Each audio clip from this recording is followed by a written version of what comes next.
Assalamualaikum warahmatullahi wabarakatuh. Alhamdulillah alladzi arsala rasulahu bil huda wa dinil haqq liyuzhirahu 'ala dini kulli wa kafa billahi shahidan. Asyhadu an la ilaha illallah wa asyhadu anna Muhammadan abduhu wa rasuluh. Allahumma shalli wa sallim wa barik ala Muhammad wa ala alihi wa ashabihi ajma'in. Amma ba'd. Hadirin jamaah rahimakumullah, alhamdulillah, puji dan syukur mari sama-sama kita panjatkan kepada Allah Subhanahu wa taala atas limpahan rahmat dan karunia-Nya. Ya, subuh ini Allah masih bangunkan kita kembali untuk melaksanakan tugas ubudiyah kita, salat subuh berjamaah dan dilanjutkan dengan taklim. Mudah-mudahan salat subuh kita dan taklim kita mendapat ridha dari Allah Subhanahu wa taala. Salawat dan salam semoga tetap tercurah kepada uswah dan qudwah kita, baginda Nabi kita Muhammad sallallahu alaihi wasallam serta keluarga, kerabatnya dan para sahabatnya. Dan mudah-mudahan kita termasuk ke dalam kelompok beliau yang tetap istiqomah dalam menjalankan sunat-sunatnya hingga akhir hayat kita. Amin ya rabbal alamin. Baik, Bapak Ibu jamaah, kita mulai dari kajian bulan lalu. Kita masih belajar kepada Nabi Yunus tentang bagaimana membangun etika dalam kehidupan. Dan kita masih mendalilkan ini adanya firman dari Quran tentang fungsi Al-Quran dalam kehidupan kita yang terus kita gali, di mana Allah berfirman, ya ayyuhannas qad ja'atkum mau'izatun min rabbikum. Wahai manusia, sungguh telah datang Al-Quran ya, yang sebagai fungsinya diantaranya adalah sebagai pelajaran. Ada hikmah di dalamnya yang bisa kita ambil sebagai penyembuh, sebagai petunjuk dan sebagai rahmat. Ayat ini yang masih kita teruskan menjadi dalil kita bahwa Al-Quran itu menjadi embrio ya, kajian keilmian atau kajian ilmiah karena fungsinya sebagai mau'izah.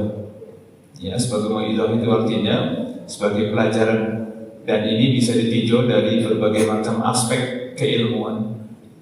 Ya, maka teman-teman yang menggali dalam berbagai dimensi keilmuan itu luar biasa.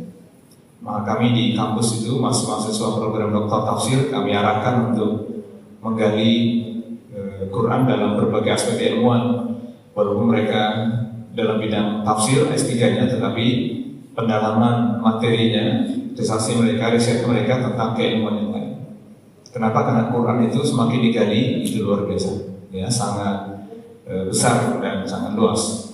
Baik, kita masih melanjutkan dari bulan lalu tentang etika, ya, bagaimana membangun etika dalam kehidupan, belajar dari Nabi Yunus alaihissalam.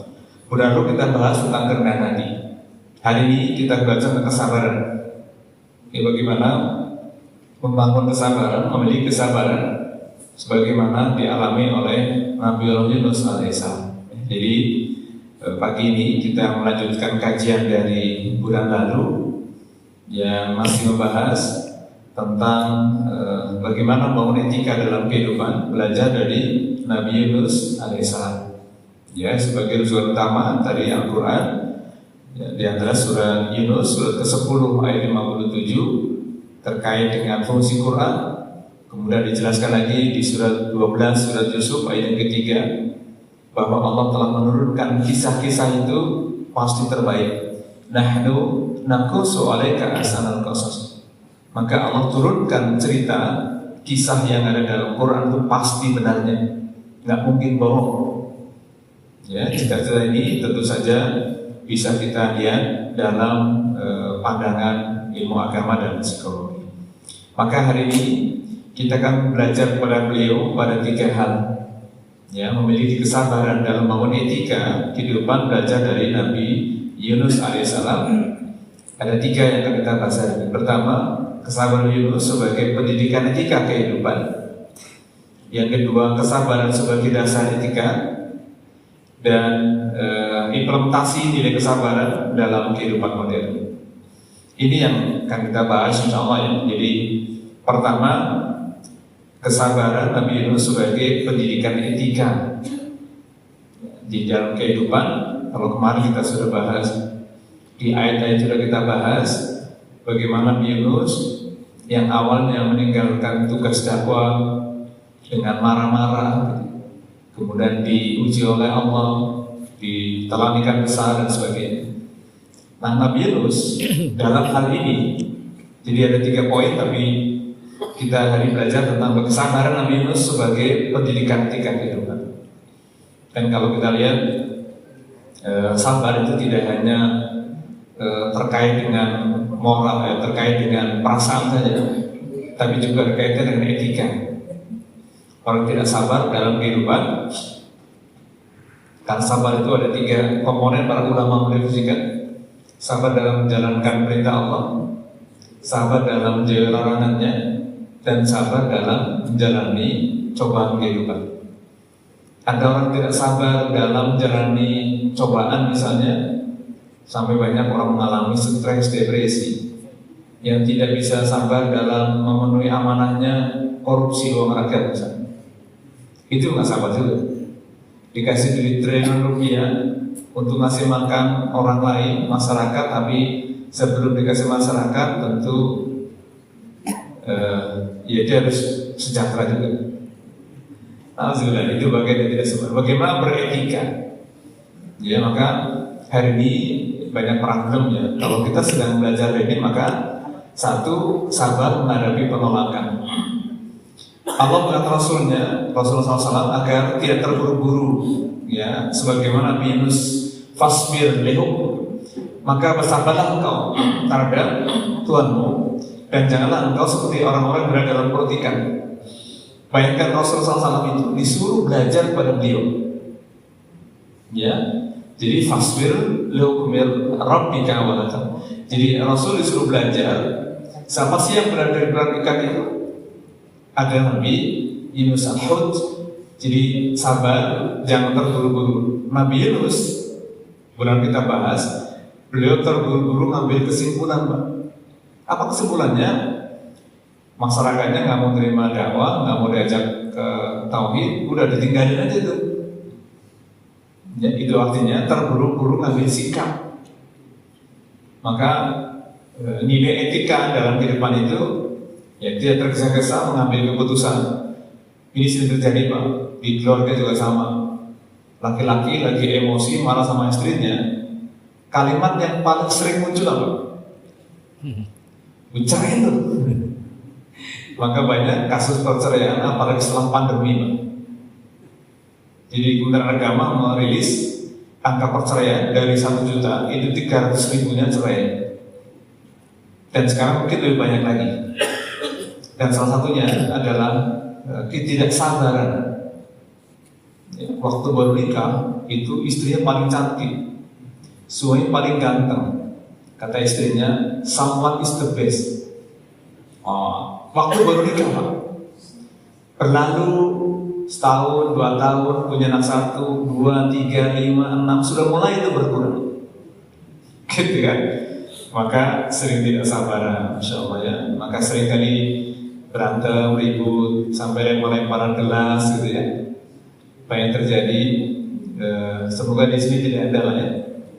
Dulu waktu masih belum punya pengantin baru, itu dunia miliknya berdua saja itu, indahnya luar biasa. Sampai dibikin lagi tuh, indahnya pengantin baru gitu ya. Tidurnya baru sebentar udah bangun gitu katanya, saking indahnya. Nah, kenapa setelah sekian tahun nikah, bahkan tinggal berdua, tapi setelah 30 tahun anak-anaknya udah bernikah semua, berubah akhirnya cara pandang. Itu kaitannya dengan kesabaran. Maka ada kaitannya antara kesabaran dengan etika.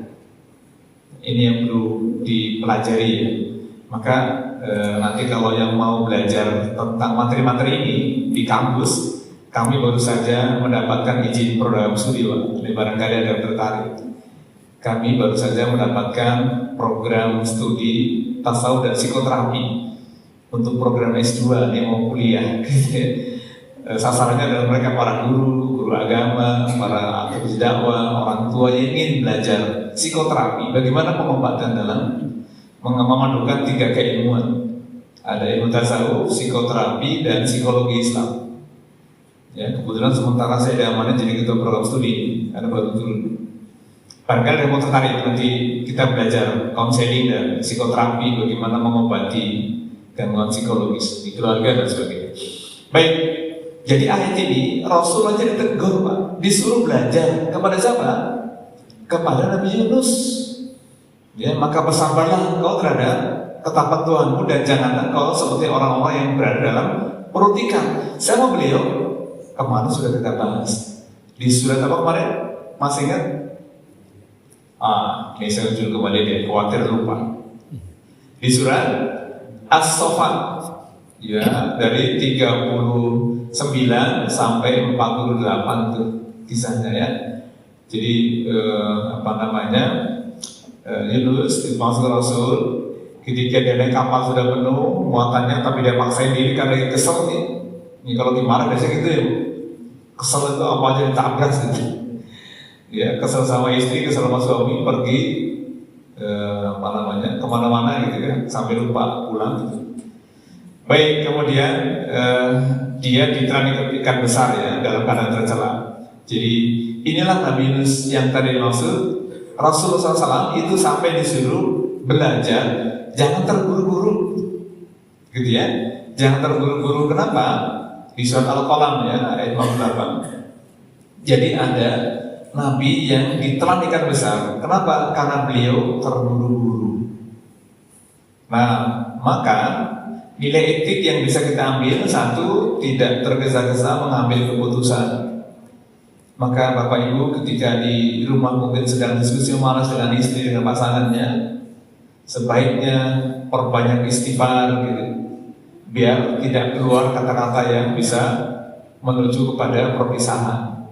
Karena kalimat bagi laki-laki yang mudah itu adalah ketika benci dengan istrinya, udah kita pisah saja, kita cerai saja, atau istrinya, udah ceraikan aku aja Bu, pulangkan aku pada orang tua, sampai nyanyi gitu.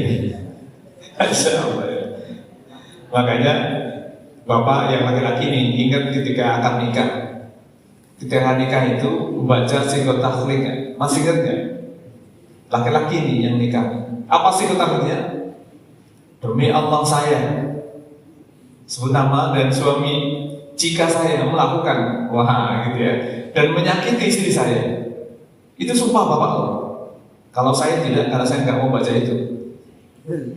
Ketika hakimnya bertetangga, saya nggak baca itu, nanti nggak mau haji, nggak bilangin Pak mertua saya. Mertua sudah tahu. Emang kenapa? Ini janji berat demi Allah loh itu. Coba Bapak pernah nggak nyakitin istrinya? Ngecewain istrinya? Zalim nggak kira-kira? Ibu pernah nggak disakitin sama suaminya? Pernah apa sering? Kasih tahu bapaknya, Pak.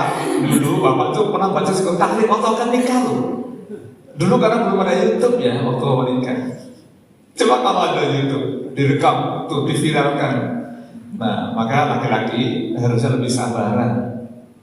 Ya, kenapa? Karena ketika nikah itu sumpahnya berat banget, Pak. Demi Allah, Pak. Jika saya menyakiti istri saya, baik fisik maupun psikis, itu kan sumpahnya kan? Ya, maka jika istri saya tidak rela, maka bisa mengajukan gugatan ke pengadilan agama dengan mengganti uang riba. Berapa uang ribanya? Dulu mungkin 1.000 bahkan ya. Dengan 1.000 itu bisa jatuh talaknya Pak, karena janji bapak sendiri. Maka hati-hati para laki-laki. Masya Allah ya, berat ya yang laki-laki ini, karena sebagai suami dengan entengnya saya menyatakan Masya Allah ya. Para istri juga bisa tuh, Bapak ingat ya, gitu ya. Kalau lagi marah-marah ingat Pak, dulu Bapak pernah membaca sumpah di depan saksi dan hakim, saksi banyak lagi. Ya, begitu akan nikah sah, Masya Allah itu sah semua menggelegar itu saya isi ruangan, dapat bersumpah. Baik, yang kedua, nilai etika kita pelajari, tetap profesional ketika menghadapi kegagalan. Nabi Yunus tadi, beliau itu gagal Pak, bukan gagal ya, beliau belum berhasil, tapi beliau itu mengambil sikap terburu-buru akhirnya tinggalin. Maka pelajaran buat kita, ya tetap profesional ketika gagal. Gagal nyala, ya jangan stres gitu. Maka ketika pilkada itu biasanya pilek itu rata-rata rumah sakit jiwa itu bagian kebanjiran pelayan Pak. Bayangkan sudah habis 10 miliar, gagal, utang-utang lagi. Ya Allah, saya punya tetangga, saya ingatkan beliau, jangan nyolong pimpinan di Bekasi waktu itu. Enggak masalah, saya nggak pakai modal, ada yang ini. Nggak mungkin nggak pakai modal. Akhirnya mobilnya kejual, udah mobilnya juga dulu kredit, kejual sekarang, masya Allah. Kasihan. Makanya saya kenapa tidak mau jadi anggota dewan dan sebagainya. Satu nggak ada minat, kedua nggak ada yang milih gitu. Tapi kembali pasal pertama tadi. Ketika ada 1 tahun lalu ya, ada ketua partai, ketua umumnya ketemu saya, Ustaz tolong saya minta datanya, antum nyalon di Bekasi kota atau provinsi atau pusat dari partai tertentu. Mungkin dia tahu karena saya kasih pengajian biar kampanye sampai pengajian. Emang berapa Pak biaya kampanye? Kalau untuk tingkat kota Bekasi ya 1-3 miliar. Itu uang semua. Uang. Bisa nggak sih minta cash aja? Buat apa? Saya punya anak santri itu, mereka gratis soalnya gitu kan. Saya bilang Pak, saya nggak sanggup. Kenapa? Tadi satu nggak ada minat. Walaupun saya pernah studi S2 di politik Islam. Ya, jadi saya tahu bagaimana teori politik, tapi itu sebagai dosen saja, bukan sebagai politik praktis. Takut kaya Pak. Yang ketiga, tidak mudah menyerah. Ini pelajaran dari kisah ini. Jadi kesabaran menghadapi penolakan. Nabi Yunus itu ditolak kaumnya nggak sabaran. Jadi kalau kita orang tua nih menasihatin anak dan tidak mendengarkan nasihatnya, maka belajar dari ini. Satu, jangan mengambil sikap terburu-buru, apalagi sampai doain anak yang buruk Pak. Ya Allah. Jadi ya kadang-kadang orang tua saking tidak sabarannya keluar tuh kata-kata yang negatif. Dasar anak kayak misalnya binatang seperti, ya, mending kalau binatang yang kayak gajah mungkin nggak marah dia, karena kayak kura-kura, lalat mungkin nggak marah. Coba apa yang sering kali muncul dari lisan kalau dimarah itu binatangnya? Ada ABM binatangnya itu. Ada binatang namanya anjing, ada binatang namanya babi, ada binatang namanya monyet. ABM. Kalau kamu kayak kura-kura, mungkin nggak marah karena lelet gitu. Tapi yang mewakili kata negatif 3 binatang ini ABM. Maka masih banyak lagi ada singa gitu ya. Tapi yang negatif itu 3 dari. Kenapa? Identik lisan kita ini kalau dimarah sering keluar kata-kata itu. Dan resikonya Pak, ketika Bapak marah ke anak dengan kalimat itu, mereka merekam dalam memori jangka panjangnya Pak. Jadi jangan-jangan ketika Bapak hari ini marah dengan kalimat yang kotor tadi, itu satu, Bapak pernah mendengar kalimat itu diucapkan oleh orang ketika lagi marah, bisa di rumah, bisa di jalanan. Ya kenapa kalau di rumah Pak? Bapaknya pernah maki ibunya dengan kalimat yang mungkin TOLOL misalnya, BODOH misalnya. Itu terekam dalam memori, nanti kalau udah jadi suami, dipraktekkan pada istrinya gitu. Itulah pentingnya ya. Baik, jadi pelajaran dari Nabi Yunus tentang kesabaran. Pertama, sabar menghadapi penolakan.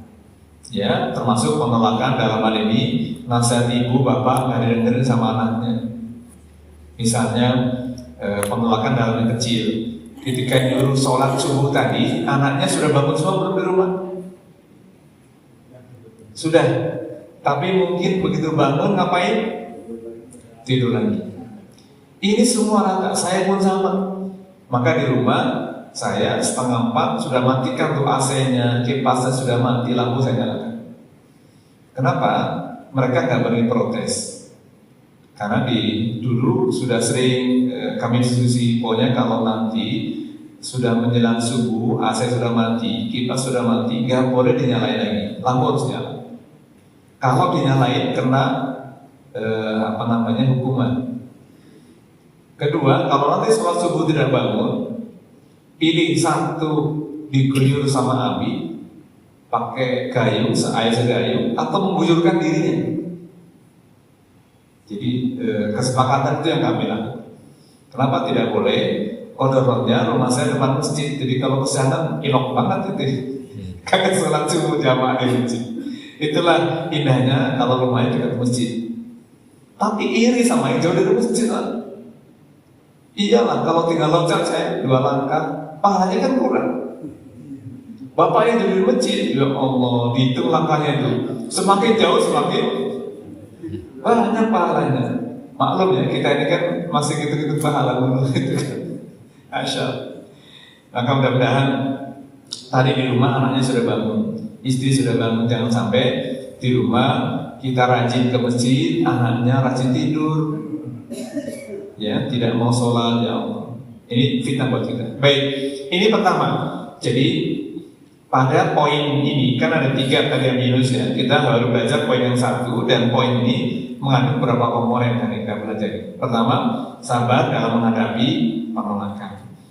Sampai tadi ya Rasulullah SAW saja disuruh diingatkan untuk tidak melakukan itu, karena pernah ada kejadian, ada kasus Nabi yang sampai ditelan ikan besar gara-gara terburu-buru ngambil keputusan. Tadi maka ada 3 minimal pelajarannya, ya, tidak tergesa-gesa mengambil keputusan, tetap profesional ketika menghadapi kegagalan, dan tidak mudah menyerah. Ini ilmu terapan yang penting untuk anak-anak kita hari ini. Karena generasi kita hari ini generasi yang mudah rapuh, Pak. Ya, saya yakin beda dengan Bapak Ibu semuanya. Zaman Bapak Ibu itu sekolah cari sendiri, mandiri. Coba sekarang anak-anak kita, Masya Allah ya. Kenapa? Karena generasi kita hari ini memang ya kondisi sudah begitu. Lalu yang kedua dari pelajaran pertama ini apa? Sabar mengendalikan emosi. Ya, salah satu pelajaran besar dari Nabi Yunus adalah pentingnya mengendalikan emosi. Kita lihat ketika di surat Al-Anbiya ayat 87, beliau dalam keadaan marah, Pak. Ya, wa naza idza zahaba mudhab. Jadi wa zahaba ketika khadab mereka, beliau ini pergi dalam kondisi mukhadab, itu dalam kondisi marah. Ya, jadi wazannun ketika zannun itu sebutan untuk Nabi Yunus, idzahaba ketika beliau pergi dalam kondisi marah. Tadi ngelihat kaumnya nggak mau dengerin nasihatnya, didakwahi nggak mau nerima, cuek, maka beliau pergi dalam kondisi marah, ghadab. Ini pelajarannya. Maka marah itu sebenarnya merupakan fitrah manusia, Bapak Ibu. Jadi nggak usah sedih, nggak usah marah-marah dulu ya. Oh, fitrahnya marah. Apalagi kalau perempuan, Bapak. Perempuan punya tugas secara memori belahan di kepalanya, sel saraf bicaranya perempuan lebih banyak. Maka seringkali ibu-ibu dijuluki oleh suami atau anaknya dengan penyakit asma dan TBC. Asma asal marah, duduk marah, waktu kenapa tidak marah. TBC terlalu bawel dan cerewet. Itu sebutan bagi kaum ibu. Kenapa? Memang secara psikologis sel saraf bicara perempuan jauh lebih banyak dari laki-laki. Kenapa? Karena ternyata perempuan disiapkan menjadi guru pertama. Al-ummu madrasatul ula. Perempuan adalah guru pertama, Pak. Makanya kalau perempuan banyak dia malah bahaya, Pak. Kenapa? Karena sel saraf bicaranya sehari semalam bisa 20.000 kosakata. Sementara bapak ini laki-laki hanya 7.000 kosakata, Pak. Maka wajar kalau di rumah istri bapak itu sering ngomong, atau bahasa kita sering ngomel. Kenapa? Memang tugasnya begitu. Satu tugasnya, kedua, kalau semakin justru istri bapak diam, itu harus waspada, hati-hati. Ya, jadi semakin banyak ngomong, Pak, secara psikologis itu sehat, Pak. Maka bapak nanti kalau pulang di sini istri ngomel, kasih jempol, mama hebat terus ini. Berani nggak, Pak? Wah, bisa piring melayang. Ya, insya Allah ya. Dulu saya sering praktekkan sama rumah istri itu. Jadi kalau lagi ngomel, istri anaknya ya ada yang kesel sama anaknya, saya deketin, Umi terusin, hebat. Gitu kan. Paling busuk-busuk kalau nggak tersenyum, ya tambah emosi gitu kan. Ya baru kenapa marah dan sebagainya gitu ya. Baik, jadi marah itu merupakan fitrah manusia, naluri. Jangankan kita manusia biasa, Nabi pun bisa marah. Tadi Nabi Yunus marah, Nabi Musa pernah marah juga itu. Saking marahnya, ingat gak? Saking marahnya Nabi Musa itu melempar luh-luhnya, kitab sucinya. Di surat ke-7 ayat 150. Falamma raja'a Musa ila qaumi ghadbana ashifa. Ghadbana khatab itu ketika Nabi Musa datang pada kaumnya dengan marah dan sedih. Saking marahnya itu beliau melempar luhnya, kitab sucinya. Dan tidak hanya sampai situ. Biro syakhi menjambak rambut abangnya. Wah, keren ini. Anggaplah ini suami istri misalnya contoh. Nabi Musa menggambarkan suaminya, Harun istrinya. Nah, harusnya begitu. Nabi Musa lagi marah-marah nih, semua lagi marah-marah, istrinya dengerin, jangan nyautin, nanti malah tambah parah gitu kan. Nah, Nabi Musa pun marah, saking emosi tadi, melempar barang dan menjambak rambut. Ya, dulu pernah kita bahas namanya displacement emosional, pelampiasan emosi. Para suami ibu, nanti kalau suaminya lagi marah, tiba-tiba matiin HP misalnya, atau matiin apalah itu asbak atau matiin apa kenceng naruhnya, oh ini berarti ada dalam Quran. Itu mengikuti Nabi Musa. Beliau marah, temperamental, lempar barang, menjambak rambut. Itu kan dua aktivitasnya, melempar barang, menjambak. Jadi satu mau lempar, satu ambil gitu ya. Itu Nabi Musa bisa marah. Maka marah merupakan fitrah manusia, siapapun punya. Ya, sampai-sampai Rasul itu masih dalam hadis itu, janganlah kamu marah, surga menantimu gitu kan. Masyaallah, hebat. Yang kedua apa lagi? Islam itu mengajarkan agar emosi dikendalikan, bukan dihilangkan, dikendalikan. Nggak mungkin dihilangkan. Ya lagi marah itu dikendalikan. Nabi Musa begitu lagi emosi marah tuh sampai lempar barang tadi, beliau mengendalikannya satu dinasihatin oleh abangnya. Kata abangnya, "Qala ya ibnu Umi, wahai anak ibuku." Ini berarti saat emosi sedang memuncak itu ada kalimat yang menenangkan. Itu yang dicontohkan oleh Nabi Musa dan Nabi Harun di surat Al-A'raf surat ke-7 ayat 150.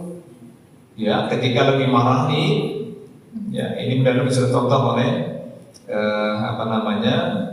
kita ya.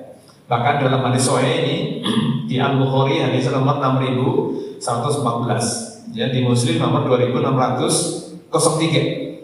Ya, orang yang kuat bukanlah yang pandai bergulat, menang tinju, menang gulat gitu ya, tapi orang yang mampu mengendalikan dirinya ketika marah. Masya Allah, ini laisa syadid, ya bukanlah orang syadid, orang yang kuat, orang yang hebat itu sebenarnya bukan orang yang menang dalam gugat, ya, tetapi gitu ya, innama syadid, tetapi sebenarnya orang yang syadid itu, yang kuat itu adalah dia bisa mengendalikan dirinya ketika marah.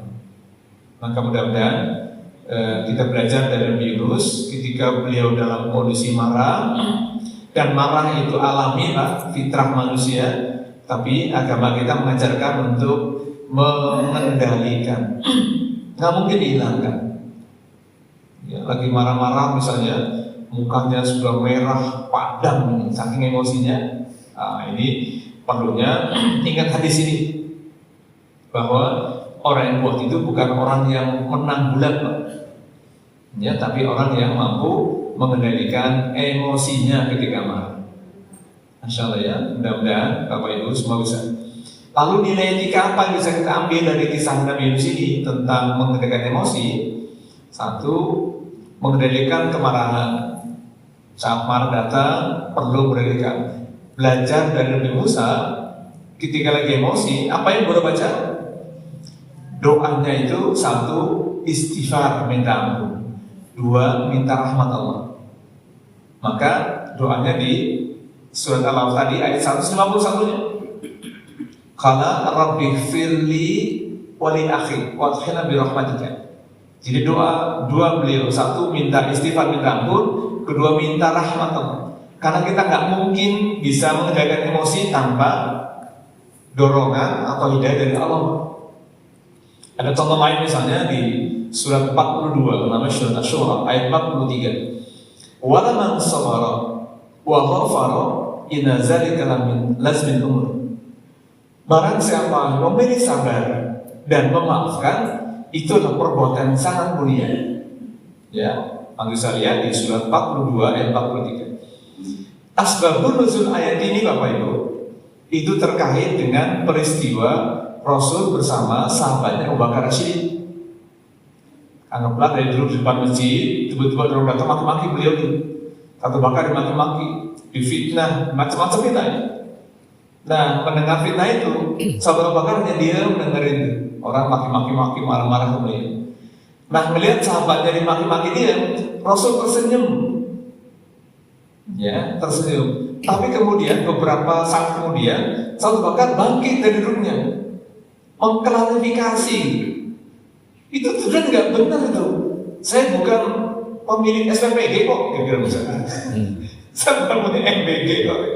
Nah, begitu sahabat Abu Bakar bangkit, Rasul segera pergi. Nah, dikejar sama sahabatnya. Rasul, tadi aku lihat kamu tersenyum, kok kenapa sekarang pergi? Nah, kata beliau, ente tahu nggak waktu kamu tadi diam, dimaki-maki orang itu, aku lihat malaikat turun doain kamu. Begitu kamu bangkit, malaikatnya pergi, yang datang setan. Maka saya pergi, kata Rasul. Maka itulah menjadi sebab turunnya tadi surat Asy-Syura, surat 42 ayat 43. Pentingnya kesabaran. Ya, walaman sabara, barang siapa memilih sabar, wa ghafara, dan memaafkan. Nah, itu ya, pentingnya sabar dan memaafkan. Ini perbuatan sangat mulia. Maka sahabat Bakar gagal di situ. Bayangkan kegagalannya bukan kayak kita, istilah Betawi, lo jual, gue beli.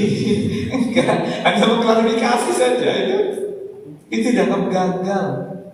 Maka Rasul itu orang yang paling mulia. Ketika beliau dimaki-maki, dihina, nggak balas dendam. Tapi Allah tahu kondisi dada beliau sempit, Pak. Ini manusia biasa kan? Maka digambarkan di surat 15 ayat 97 sampai 99. Ini kondisi psikologisnya Rasul. Ya, walaqad na'lamu annaka yadiku sadruka bima yaqulun. Ya Rasul, kami tahu persis bahwa dadamu menjadi sempit, Pak. Rasul sempit dadanya. Kenapa? Bima yaqulun, atas apa mereka ucapkan. Beliau dimaki-maki, Pak. Dibully kalau bahasa sekarang. Jadi Rasul, walaupun sama-sama dibully, tadi sahabat Abu Bakar dibully, tapi beliau klarifikasi itu kalau bahasa kita tak terpancing emosinya lagi. Rasul dibully tidak pernah membalas, tetapi dadanya jadi sempit.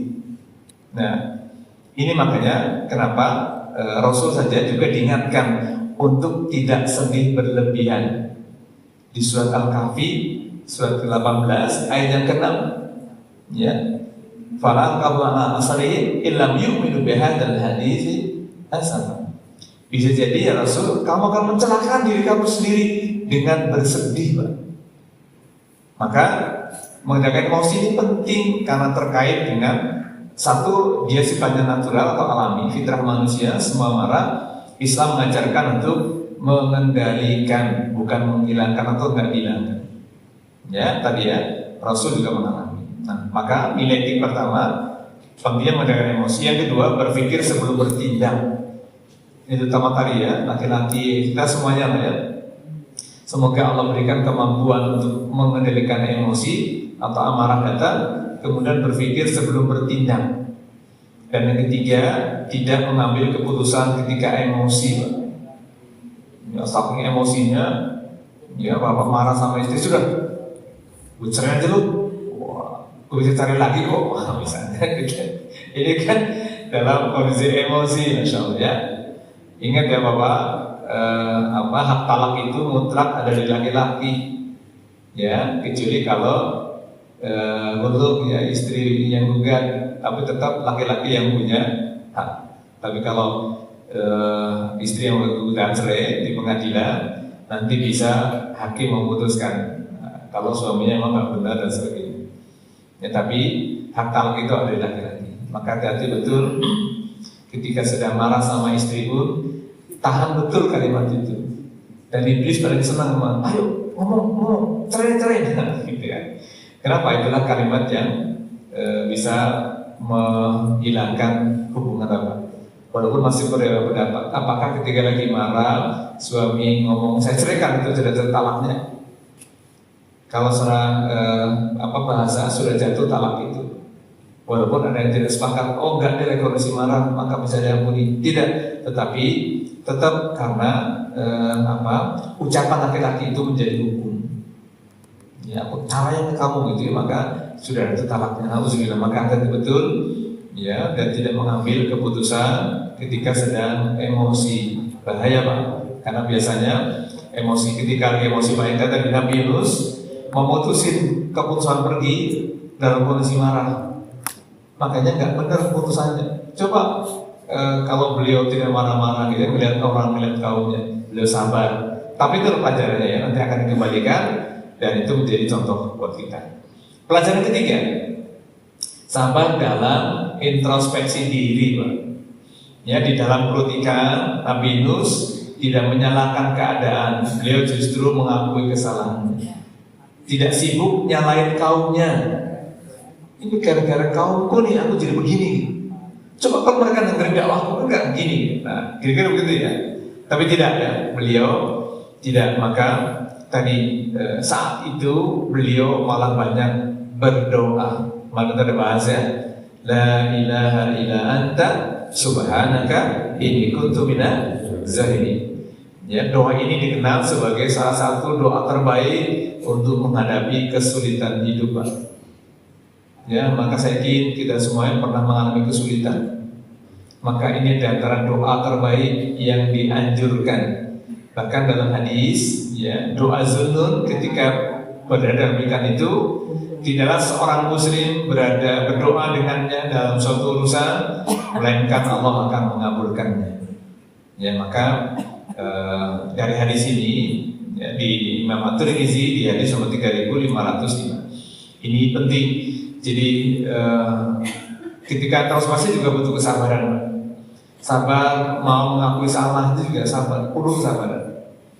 Di rumah misalnya, semoga di sini tidak ada ya. Kalau suami istri berantem, Bapak Ibu pernah mengalami, kira-kira minta maaf duluan siapa? Istri atau suami? Ibu kalau lagi berantem sama minta maaf dulu. Suaminya apa ibu sendiri? Kayaknya kebanyakan ibu-ibu ya. Kenapa? Karena perempuan Pak itu menggunakan perasaan. Laki-laki menggunakan akalnya. Maka laki-laki itu gengsinya tinggi, Bu. Maka saya nggak suka laki-laki. Enggak ya, artinya seringkali kalau lagi emosi itu yang minta maaf duluan justru malah dari pihak perempuan. Kenapa? Wanita itu cenderung menggunakan perasaannya. Maka kalau perasaan itu mudah berubah, Pak. Ya, senang, sedih, takut, kecewa mudah berubah. Itulah hebatnya perempuan, Pak. Ya, maka Bapak harus cari istri perempuan. Karena pasangannya ya, di Indonesia lagi viral, lagi rame gitu ya, ada istilah hoti, ada orang istilah. Jadi dalam psikologi Pak, kalau orang normal bergaul dengan orang yang tidak normal itu tidak usah lama-lama, seminggu saja bisa ketularan, Pak. Itu makanya kenapa di beberapa negara Eropa, di Rusia, itu kalau mereka menampilkan hal-hal yang terkait dengan lemah lembut laki, langsung dapat hukuman. Di Indonesia malah justru dipercontohkan, alhamdulillah. Ya, di alhamdulillah ya, di Indonesia mudah-mudahan Allah jauhkan dari azab, karena Nabi Lut itu kaumnya jadi kasih taubat, langsung dilikuifasi, alhamdulillah ya, dibalikin tuh buminya, karena melakukan praktek homoseks di kalangan itu. Dan di Indonesia hari ini itu perkembangannya sangat luar biasa mengerikan. Perkembangan tentang seks menyimpang ini. Ya. Kemarin saya di sekolah itu ada di sebuah perumahan yang bertanya saya hari ini gejala apa ketika gangguan seks menyimpang ini sangat luar biasa dan mohonlah dibahas. Ya saya bilang iya kalau dikasih ke masyarakat. Gangguan seks menyimpang Pak itu penularannya sangat masif dan sangat mudah. Kenapa orang bisa tertular? Itu bukan karena bakteri Pak, tapi karena sosial psikologi. Orang lihat jadinya awalnya biasa, lama-lama jadi nauzubillah bisa gay. Kalau sudah menikah maka bukan gay lagi, tapi bisex. Kalau sudah menikah dia senang sama laki-laki sama laki berarti bisex. Tapi kalau belum pernah menikah bisa jadi gay. Nggak dulu setahun lalu ya ada 74 pasangan yang ditangkap di Bogor nyewa villa bersama. Mereka sudah sedang telanjang bulan. 74 pasangan Pak. Nauzubillah. Di dekat kita Pak. Ya Allah, nauzubillah ya. Bahkan dulu ini aib ya, tapi saya hanya ngasih tahu dan jangan dicontoh. Di dekat sini ada ketua DKM malah bermain dengan remaja masjidnya. Ini sudah start berapa tahun sebelum pandemi saya kata. Itu ya Allah. Saya sudah curiga sebenarnya, tapi ketahuannya setelah ada ribut-ribut baru cowok laki-laki ini ngakui kadang sering pergi ke hotel bareng di mana-mana ya, jadi dan bapak ini sudah punya anak istri maka dia bisex. Saya bilang tolong jangan diviralkan ini ya Allah, ngeri luar biasa. Ditutup ke sini ya, maka kalau ada gejala-gejala ini segera dihindari. Kenapa? Kadang-kadang kita ini jadi biasa. Makanya temennya bro itu kata kunci untuk mereka. Ya, kalimat bro apalagi itu boti kalimat yang itu kalimat para kaum gay itu sering menjadi diviralkan sekarang padahal itu bisa ikut membantu menularkan. Alhamdulillah.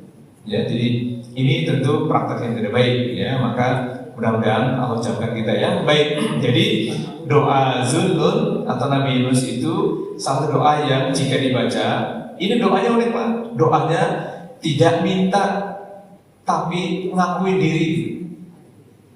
Maka tiga komponen itu la ilaha illa anta terkait dengan tahlil, tauhid. Subhanaka terkait dengan tasbih. Ini kuntu minaz zalimin terkait pengakuan dosa. Tiga tuh. Maka ayo praktekin nih doa ini, zikir praktekin diperbanyak deh, ya. Pada dalam kondisi kondisi suntuk, dalam kondisi yang mengalami tekanan psikologis, masalah berat, maka jangan lupa banyak baca ini. Dari riwayat, seperti dalam tafsir itu, Nabi Yunus itu kan ikannya masuk ke dalam dasar lautan, ya. Dan lautan sangat dalam. Ketika ikan yang ditidur nih Pak, di dalam dasar ikan laut. Dan dalam ilmu oceanografi kemungkinan ikan ini di kedalaman 1000 meter karena kedalaman laut sangat dalam.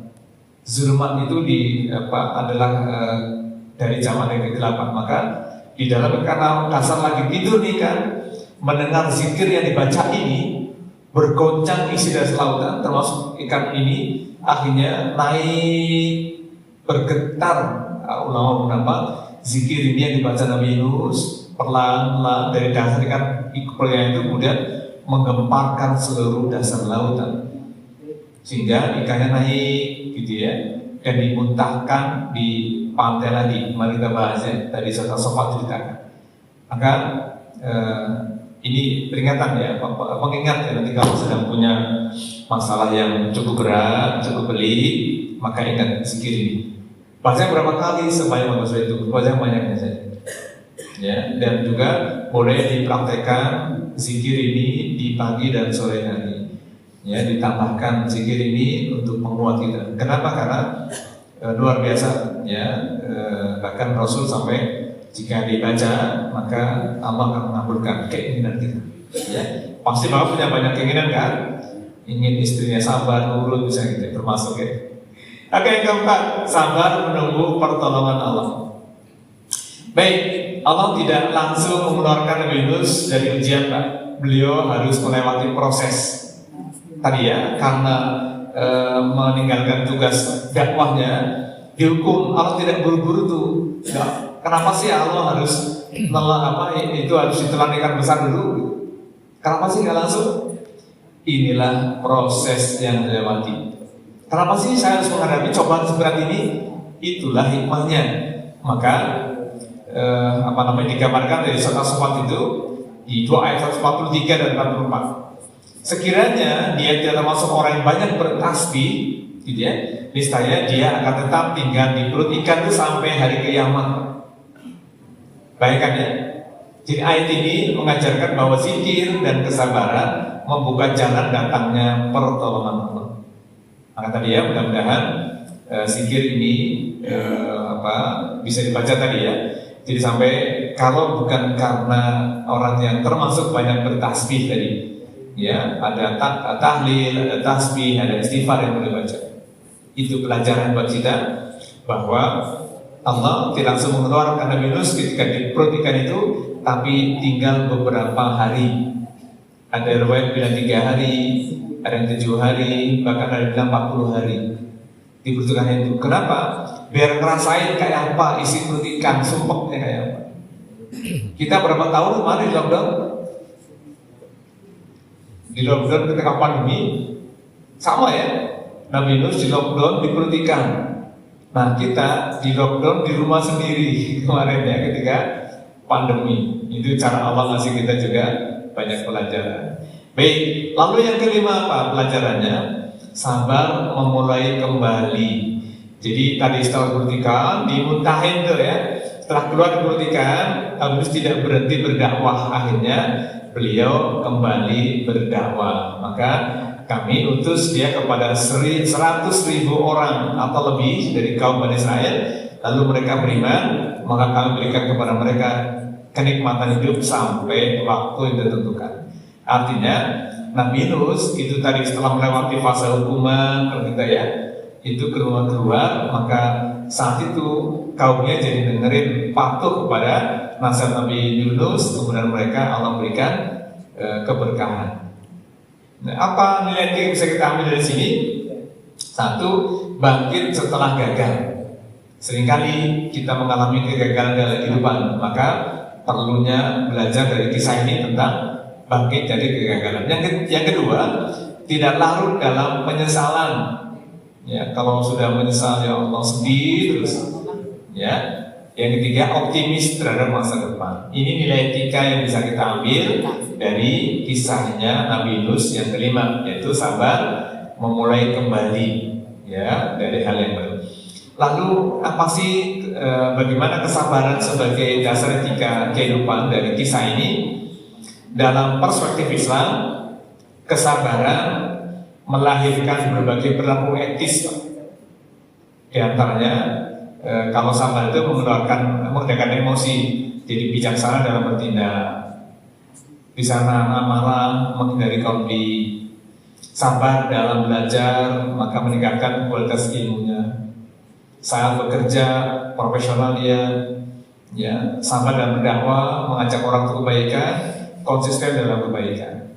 Sabar menghadapi ujian, tangguh mental, yang memiliki kemampuan mental, bersabar dalam keluarga, harmoni dalam keluarganya.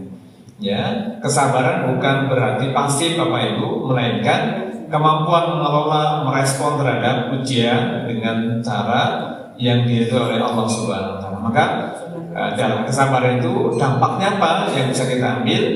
Ya, jadi kesabaran dan emosi akan muncul sikap bijaksana dalam bertindak. Ya, benar ini bisa kita pahami ya. Kemudian menahan amarah itu bisa menghindari konflik. Ketika bapak ibu di rumah, istri lagi marah-marah, suaminya bisa nahan, atau sebaliknya menghindari konflik ya. Karena ribut berantem kan tidak enak. Ingat ya kemarin, Fir'aun saja itu bisa luluh, ya belum pernah kita bahas ya, oleh istrinya ketika istrinya mengasuh Nabi Musa alaihissalam. Wah, ini hebat perempuan. Makanya bapak yang punya istri dijaga betul ya, jangan sampai dimarah-marahin dulu. Sabar dalam belajar gitu ya. Dalam belajar kita butuh kesabaran juga. Lalu ketaatan Nabi Yunus, ya ini luar biasa. Beliau mematuhi ya. Nabi Yunus menunjukkan ketaatan kepada Allah dalam berbagai hal, di antaranya adalah mematuhi perintah Allah, kemudian berdoa kepada Allah dan menyesali. Ini tentu saja penting belajar ya dari kisah Nabi Yunus alaihissalam. Lalu bagaimana implementasi kesabaran dalam kehidupan modern? Ada pada 5 aspek. Pertama, dalam pendidikan. Saya yakin Bapak Ibu mungkin ada yang promosi guru. Ya, guru perlu sabar menghadapi karakter peserta didik yang beragam. Yang kedua, dalam keluarga ini, para orang tua, saya dan kita semuanya tidak mudah marah terhadap anak. Kesabaran membuka ruang dialog, kasih sayang dan pembinaan efektif. Mudah-mudahan Bapak Ibu kesabaran ya. Dalam dunia kerja juga sama ya, jadi pimpinan, jadi pegawai yang sabar. Dalam dakwah tentu para dai, dan dai ini bukan hanya saya, tapi kita semua orang beragama Islam itu semua jadi dai karena punya kewajiban mendakwahkan Islam. Kemudian kelima, dalam kehidupan pribadi, setiap individu itu menghadapi kegagalan, kehilangan dan tekanan hidup. Ya mudah-mudahan bisa belajar dari kisahnya Nabi Yunus pada 5 aspek ya, dalam pendidikan, keluarga, dunia kerja, dakwah, dan kehidupan pribadi. Mohon bisa dipahami ya Bapak Ibu. Kemudian kesabaran dalam perspektif psikologi Islam itu apa?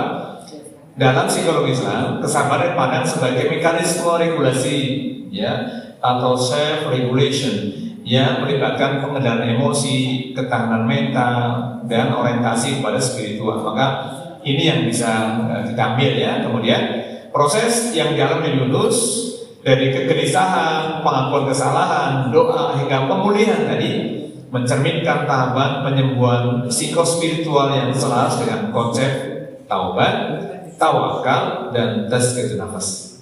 Insyaallah ya. Apa kesimpulan yang bisa kita ambil hari ini?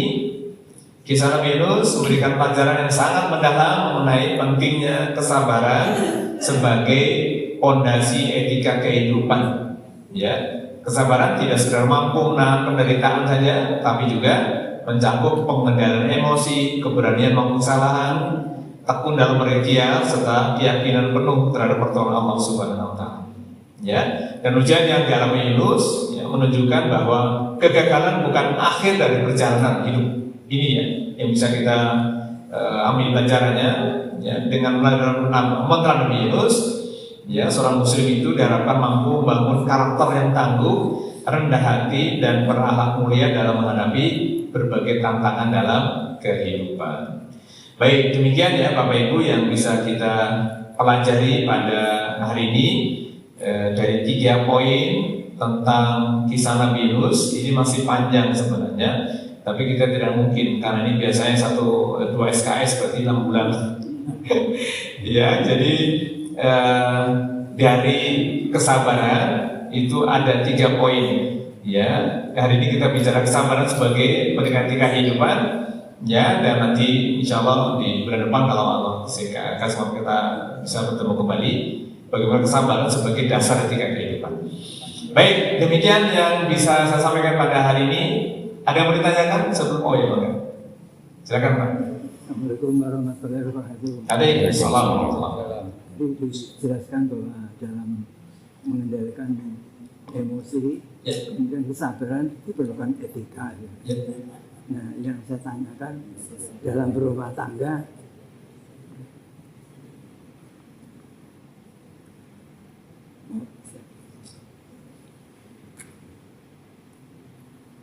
maaf saya ulang. Jadi disampaikan penjelasan bahwa di dalam mengendalikan emosi, kesabaran diperlukan etika, dan salah satunya harus profesional. Nah, penjelasan profesional dalam berumah tangga dan mengendalikan hal tersebut itu mau diberikan penjelasan dan maksudnya gimana Mas? Jadi disampaikan bahwa dalam mengendalikan emosi, kemudian kesabaran diperlukan etika. Ya. Nah, salah satu etika yang dibutuhkan kita harus profesional. Ya. Nah, pertanyaan saya di dalam rumah tangga itu mau diberikan penjelasan contoh profesional seperti apa di dalam kehidupan rumah tangga tersebut. Terima kasih atas penjelasan. Assalamualaikum warahmatullahi wabarakatuh. Waalaikumsalam warahmatullahi wabarakatuh. Baik. tentu profesional di rumah dalam kesabaran. Sikap profesional itu sebagai suami, suami kan sebagai mimpin dulu saja, mimpin kalau belajar dari seorang Yunus itu, pimpinan yang satu bisa memiliki kendali emosi, tidak mudah marah, tidak terpancing emosi. Ini lagi-lagi karena saya yakin dari berbagai macam pengalaman selama ini, orang yang konsultasi konseling ke kami, itu sebagian besar memang masalah komunikasi. Ya, jadi ingat di keluarga itu biar profesional kita ada 3 komponen yang menjadi pemicu kenapa keluarga bisa retak. Satu yang paling utama itu masalah komunikasi. Maka secara profesional kita ini para suami perlu belajar bagaimana berkomunikasi yang baik. Sayangnya di Indonesia itu tidak ada pendidikan pernikah. Dulu saya usulkan kepada Menko PMK dulu Pak Muhajir. Kebetulan beliau dulu dekan kami di Fakultas Psikologi Muhammadiyah Malang. Kami usulkan pada beliau, Pak, tolong bisa buatin kurikulumnya. Ada school parenting, sekolah orang tua, pendidikan pernikah. Beliau setuju, oke, bagus. Tapi sebelum itu beliau ngomong tuh sama wartawan, ada wartawan yang mendengar, dulu heboh kan. Nanti calon pengantin harus punya sertifikat layak nikah dengan pendidikan. Itu heboh, digoreng oleh orang-orang kiri yang tidak suka, akhirnya gagal. Padahal dulu niat saya itu sebenarnya bekali calon pengantin dengan pendekatan 5 keilmuan. 1 ilmu agama, ilmu psikologi, komunikasi, pendidikan, dan ekonomi. Pendekatan ini sebenarnya harapan kami biar profesional di keluarga itu. Karena problemnya itu banyak. Kenapa perlu belajar agama? Basic, karena ketahuan orang beragama. Kenapa ilmu psikologi? Karena ilmu kejiwaan. Bapak nikah sama perempuan, dia nggak tahu siapa dia di rumahnya. Sama perempuan juga sama, nikah sama laki yang tahu bagaimana cara mendidik orang tuanya. Maka dari situ perlu bagaimana ilmu tentang kejiwaan.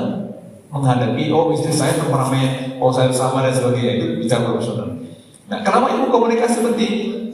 Cara ngomong saja itu perlu ilmu, Pak. Makanya ada ilmu namanya ilmu komunikasi. Ya, ngomong dengan nada yang tidak baik itu saja itu luar biasa. Nah, maka ada ilmu pendidikan, pedagogi penting karena Bapak punya anak itu gurunya pertama itu orang tuanya sebelum di sekolah. Nah, ilmu ekonomi tentu untuk kehidupan. Nah, kita kadang-kadang dari ekonomi itu para orang tua pedulinya yang pertama ekonomi. Maka ketika anak dilamar ditanya kamu kerja di mana? Bukan kamu sudah berapa hafal surat gitu ya. Kamu sudah berapa banyak memahami ilmu psikologi, komunikasi. Tapi ditanya pertama Pak, kerja di mana? Penghasilan berapa? Itu baru ilmu ekonominya saja. Gitu ya. Ini mungkin banyak ya. Termasuk dulu saya. Tapi kalau saya nggak ditanya masalah mertua, karena yang lamarin saya itu dosa. Kata mertua saya nggak mau banyak ngomong, saya terima aja lah. Gitu, karena yang lamar Ustaz katanya pada satu keuangan pengacara menikah pun nggak berani ya, saya nggak berani udah sama wali nikah gitu. Kenapa ayah nggak berani? Ayah grogi katanya gitu kan, Masya Allah. Baik, jadi profesional itu artinya kalau masalah komunikasi Pak ya, komunikasi itu satu tidak merendahkan suami, dasar orang kampung misalnya, itu juga merendahkan. Suami istri juga sama.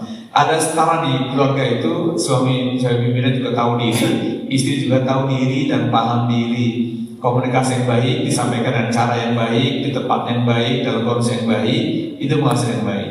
Maka ketika marah pun harusnya dikendalikan dengan baik.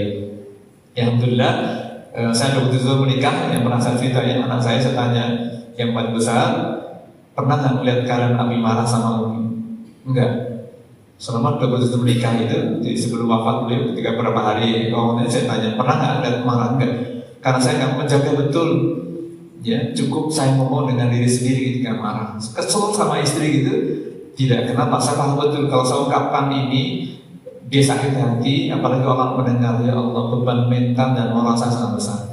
Maka tadi komunikasi penting, nilai kesabaran itu pada suami juga sama istri lah ya. Kalau mau ngomong tahan diri. Kira-kira kalau ngomong saya ini nyakitin tidak buat istri atau buat suaminya, nyakitin nggak, ngerendahin nggak misalnya itu. Ya ini kan profesionalitas itu melihat, memahami tentang apa yang diucapkan, apa yang dikatakan itu penting. Ya itu adalah komunikasi ya. Kemudian yang kedua itu masalah ekonomi dan keluarga. Maka bicara ekonomi dikomunikasikan saja, dialog saja, diskusi, ya misalnya karena penghasilan suami atau istri lebih tinggi, ini sudah ada konflik Pak. Kalau sudah lebih tinggi penghasilannya sudah mulai berulah. Alhamdulillah ya. Nah, kalau suaminya lagi punya penghasilan, ya harusnya suami istri kita komunikasi ini. Kalau istrinya punya penghasilan tinggi, istrinya itu sebagai penambah harus paham. Maka ambil ilmu agama. Suami istri kalau sudah menikah, istri kerja itu hanya membantu suami. Jangan karena istri sudah kerja, suaminya malas pergi kerja. Udah ada penghasilan ini, nggak perlu ngasih uang belanja. Tidak. Bapak bisa tahu saya itu karena sikut taklifnya itu luar biasa tadi. Dia yang punya kewajiban suami, kecuali kalau suami tidak mampu, sakit dan sebagainya, maka pahala istri bertambah ketika bekerja atas izin suaminya. Suami nggak usah karena sakit dan sebagainya, itu luar biasa. Itu masalah ekonomi. Yang ketiga Pak, masalah provokasi ini penting. Secara profesional harusnya ketika si suami menerima informasi dari si A tentang istrinya, jangan langsung dilabrak, kabarnya dulu. Dan informasi Pak, suami istri bapak itu saya utang di warung itu tuh, mau bikin malu saja misalnya. Nah itu kan bisa jadi provokasi. Kalau bapak nggak tambahin dulu, butuh pulang belanja, kamu yang bikin malu saya, utang di warung, misalnya kan bahaya kan. Kan tambahin dulu misalnya, tanya benar nggak utang. Kalau kata iya Pak benar, habis uang yang bapak kasih kurang. Misalnya berarti kan, jangan emosi. Nah itu 3 komponen yang bisa merusak watakan tadi, komunikasi, ekonomi, dan provokasi. Profesionalnya adalah bagaimana menghadapi itu dengan sikap saling menghormati, menghargai, dan saling menguatkan diri, tidak saling menjatuhkan. Dulu waktu menikah itu luar biasa, kok mesranya luar biasa, gitu. Ya, begitu sudah punya anak, mulai bosan, ya. Dia lagi, nenek, misalnya kakek bosan. Penyakit bosannya juga bosan. Penyakit juga dalam psikologis, rasa bosan muncul. Ya, itu biasanya dialami oleh pengantin yang sudah tidak baru lagi. Ya, maka dulu ada kasus ada perceraian usianya 60 tahun bapaknya, istrinya mau 53 tahun, 69 tahun. Cerai Pak. Ini orang terenam. Ya, jadi kalau bapak jalan-jalan makan ada warung rumah makan ayam bakar Suharti, pernah makan ya? Sekarang 2 kan, ada gambar jago sama gambar perempuan, udah pecah. Suami istri pecah gitu ya, istrinya pakai gambar dia sendiri, suaminya pakai gambar jago melamar laki-laki. Cerainya sudah usia 60 tahun. Jadi tidak ada jaminan sampai tua pun nggak cerai Pak. Maka mari jaga betul ya. Tadi etika kesabaran untuk bisa mengendalikan diri dan emosi. Demikian ya Pak. Walau alam bisawab. Baik, ini ya Bapak Ibu yang bisa kita pelajari pada hari ini. Semoga ada manfaatnya dan manfaat buat saya dan buat kita semuanya. Semoga Allah berikan kita kesabaran. Dan mari kita akhiri dengan doa kafatul majelis. Subhanaka Allahumma wa bihamdika asyhadu an la ilaha illa anta astaghfiruka wa atubu ilaik. Terima kasih. Assalamualaikum warahmatullahi wabarakatuh. Waalaikumsalam.